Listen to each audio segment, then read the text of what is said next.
Hello and welcome to this tutorial. Today, we're going to explore three essential concepts in computer graphics: textures, shaders, and material.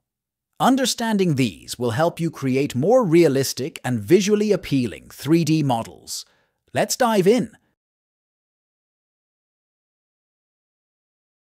First, let's talk about textures. A texture is a 2D image or a set of data that you apply to the surface of a 3D model to add detail. Think of textures as the details you see on a surface. A surface can be like the color and patterns of a brick wall, or it can be the roughness of cloth fabric, or the smoothness of a sphere.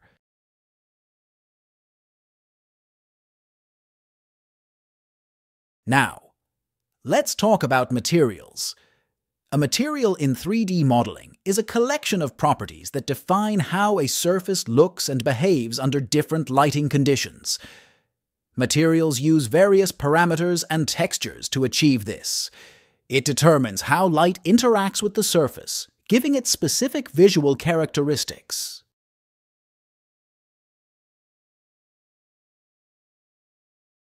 Shaders are small programs that run on the GPU, graphics processing unit, and define how surfaces in a 3D environment are rendered.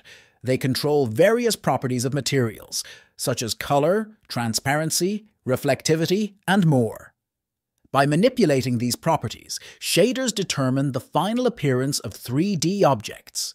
Shaders work behind the scenes of materials, defining key properties and how they interact with light and other elements in the scene. Each rendering engine comes with its own set of shaders, and these are often not compatible with other engines.